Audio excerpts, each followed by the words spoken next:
नमस्कार, मैं doctor Nishant Singh Chandel, consultant cardiothoracic surgeon. आज आप लोगों के सामने मैं आया हूँ ये बताने कि मिनिमल इन्वेजिव बाईपास सर्जरी क्या होती है। देखिए, जब भी आपके हार्ट में जो खून की नसें होती हैं, जो कि हार्ट की मांसपेशियों को ब्लड सप्लाई करती हैं, जब उसमें कोलेस्ट्रॉल डिपॉजिट हो जाता है, तो वो ब्लॉक हो जाती हैं, जिसकी वजह से उसमें बहने वाला जो ब्लड होता है, वो पर्याप्त प्रेशर से हार्ट की मांसपेशियों को ब्लड सप्लाई नहीं कर पाता, जिसकी वजह से हार्ट अटैक आता है या कुछ लोगों को चलने फिरने दौड़ने में छाती में दर्द जो कि कंधे में फैलता है या गले की तरफ फैलता है, ऐसे लक्षण होते हैं। जब वो जाते हैं कार्डियोलॉजिस्ट के पास, उनकी जांच होती है, टीएमटी पॉजिटिव आता है, एंजियोग्राफी होती है, ब्लॉकेजेस निकलते हैं। जब ये ब्लॉकेजेस 2 या 3 या मल्टीपल होते हैं तो एंजियोप्लास्टी की तुलना में डॉक्टर आपको बाईपास का सलाह देता है। बाईपास सर्जरी करने का जो टाइम टेस्टेड सालों से तरीका है वो ये है कि हम छाती की जो ब्रेस्ट बोन है उसको पूरा यहाँ से लेकर नीचे पेट तक उसको बीच से काटते हैं और उसको एक बुक की तरह ओपन करते हैं और उसके बाद हार्ट पे ऑपरेशन करते हैं। ये टेक्निक सालों से 60-70 सालों से इस्तेमाल की जा रही है, पर टेक्नोलॉजिकल एडवांसमेंट के तहत अब ऐसी टेक्निक्स आ गई हैं जिसमें हमको ये हड्डी को काटने की ज़रूरत नहीं होती। कारण ये है कि जो हमारा शोल्डर गर्डल है, जो हमारा कंधा है, ये सारा कुछ 2 हड्डियों पे टिका होता है। एक सामने की ब्रेस्ट बोन जिसको स्टर्नम कहते हैं और एक पीछे स्पाइन जिसकी रीढ़ की हड्डी कहते हैं। इस पे हमारा सारा शोल्डर गर्डल फिक्स है। जब हम इसको काट देते हैं तो क्या होता है कि कितना भी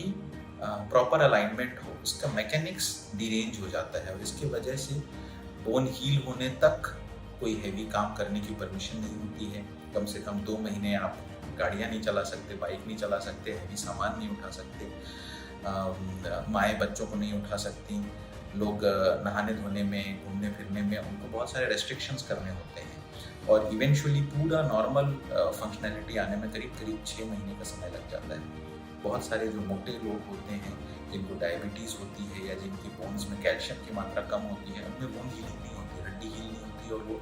वुंड रिलेटेड प्रॉब्लम्स से परेशान रहते हैं। और जिन लोगों के वुंड रिलेटेड प्रॉब्लम्स होते हैं, आपकी जानकारी होनी चाहिए कि इसे मीडियास्टिनाइटिस कहते हैं इस कॉम्प्लिकेशन को, और जिन लोगों को वुंड रिलेटेड कॉम्प्लिकेशंस होते हैं उनमें इस वुंड रिलेटेड कॉम्प्लिकेशन की वजह से, बाईपास की वजह से नहीं, वुंड रिलेटेड कॉम्प्लिकेशन होने की वजह से जान जाने का खतरा 30 से 40% होता है। तो ऐसे में ऐसी टेक्निक इजाद करने की कोशिश सालों से जारी थी जिसमें हमको स्टर्नम ना काटना पड़े और हार्ट का ऑपरेशन हम कर सकें, ओपन हार्ट सर्जरी कर सकें बिना छाती की हड्डी को काटे। और तब मिनिमल इन्वेसिव बाईपास सर्जरी की टेक्निक आई जिसमें हम साइड से छाती में यहाँ से नीचे से एक छोटा चीरा देते हैं और जो रिब्स होती हैं, हमारी पसलियाँ होती हैं, उनके बीच में जो जगह होती है उसको एक्सपैंड करते हैं और उसमें एक स्कोप डाल के स्पेस क्रिएट करते हैं और फिर हार्ट पे ऑपरेशन करते हैं। इस टेक्निक को minimal invasive bypass surgery technique कहा जाता है। अंदर का सारा कुछ जो काम होता है बाईपास सर्जरी में, नसें निकालते हैं छाती से, हाथ से या पैर से उनको आपस में हार्ट में जोड़ते हैं, बाईपास किया जाता है, ये सारा कुछ एग्जैक्टली सेम होता है जो हम ओपन हार्ट सर्जरी में करते हैं, बट उनका जो एक्सेस का तरीका होता है वो चेंज हो जाता है। क्योंकि हड्डी नहीं कटती, इसलिए हड्डी के हील ना होने वाले कॉम्प्लिकेशंस 0 हो जाते हैं, जिसके वजह से जान का खतरा लॉन्ग रन में, ऑपरेशन के बाद का जो 3 महीना का पीरियड है जिस दौरान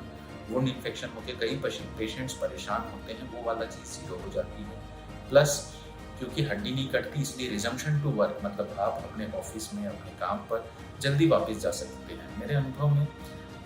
तकरीबन 15 से 20 दिन बाद, डिस्चार्ज के 15 से 20 दिन बाद ये पेशेंट्स अपने काम को वापस ज्वाइन कर सकते हैं। इसलिए जब भी आपके कार्डियोलॉजिस्ट आपको ये सलाह देते हैं कि आपको बाईपास सर्जरी की ज़रूरत है, आप ज़रूर अपने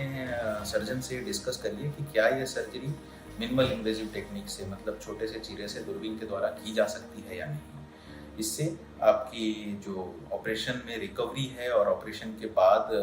की आपकी क्वालिटी ऑफ लाइफ है वो काफ़ी बेहतर हो जाएगी।